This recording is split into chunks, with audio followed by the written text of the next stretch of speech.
Michael Bouzane. The Budget Committee was reviewed by the board.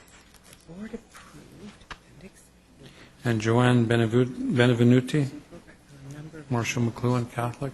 also adopted.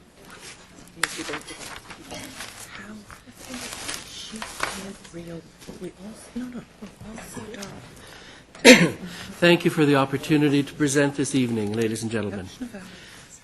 I'm a teacher at Marshall McLuhan High School, and Joanne Benvenuti works with the Angel Foundation at my school board. I'm not going to start with statistics. I'd like to try to talk about the face of hunger. We often see images of starving children on television, poor children in rags and swollen bellies. Hunger looks different in the city of Toronto. I teach at Marshall McLuhan High School at Eglinton and Avenue Road. My students look like teenagers anywhere in the city. It's important to them not to look needy. On television, we see starving children picking through dry earth looking for seeds or grain. In Toronto at my high school, you will see teenagers line up for their dairy and grain servings. They're better dressed than the children on television, but they are indeed hungry. We know they're hungry because they're teenagers who have lined up for food. We serve 280 meals a day, and our special education class can only make enough hot meals for the first 80 or so students. Without a teacher there to monitor the lineup, there can be some jostling and pushing. Yes, 5 mornings a week, I have 280 students pushing in line to get a warm egg sandwich. I hope that after today, you will find budget cuts somewhere other than the nutrition program. However, if you feel you have to cut nutrition, could I ask one thing? Would you please drop by our school one morning between 8 and 8:30 a.m. to choose the 28 children I have to stop feeding? If the Toronto City Council has to cut nutrition budget, I think you should at least look these children in the face and tell them why they can no longer line up for food. I will prepare 28 little cards with this message. Thank you.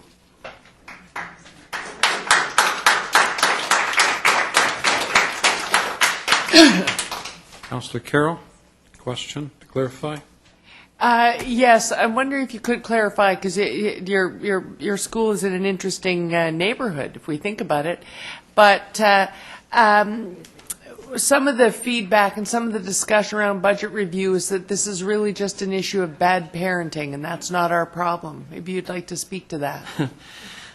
Thank you. That's an interesting question, because in our school community, we have wondered why we have so many children coming so quickly to our breakfast program. It's only been a year and a half.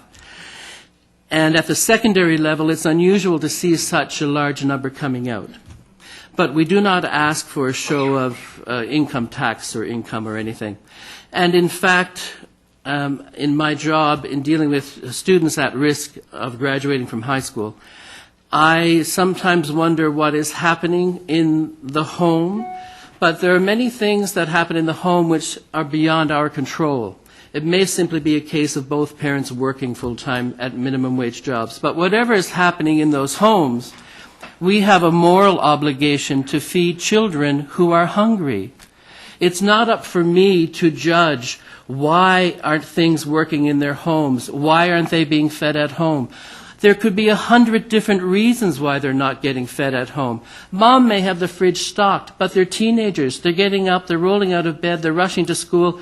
We know for a fact children do better academically when they have something to eat. And I guarantee you, I promise you, I check the garbage cans. No food is thrown away. They eat everything. Thank you. Councillor Doucette. I'm sorry, I'm not familiar with your school. Which ward are you in? I don't know the ward. It's at Avenue and Eglinton Road. Sorry? Ward 6. And what funding do you have for your breakfast program right now? Our funding comes from national foundations such as the Breakfast for Learning program. A local foundation distributes our money from the school board, the Angel Foundation. Their funding comes from the province and from the city of Toronto. And we also do fundraising at the school level, bake sales. We sell different things and collect a portion of that. Kids donate money if on a dress down day they pay for the right not to dress up, and our parent committee contributes what they have. People think because of our location, which is midtown in a rather affluent neighborhood, that we would have a very wealthy school community. In fact, a lot of people in that community who have $10,000 to rub together are sending their children to private schools. We're very close to the subway, and as a result, we get children coming to us from all over the city. And a study we had to qualify to enter the breakfast program, and the school board tells us that 32% of our student body lives below the poverty limit. Thank you very much. Thank you. Councillor Davis. So the foundation, I'm sorry, the Angel Foundation for Learning?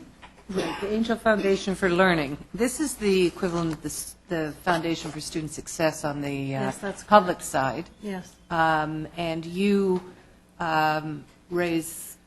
contribute how much from the foundation overall? It depends year to year. We have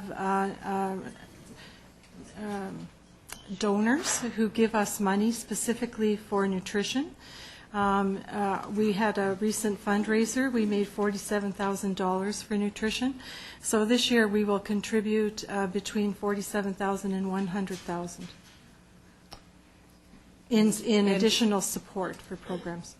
And is your percentage contribution to the programs, I think 80% of the costs on the public side are coming from the participants.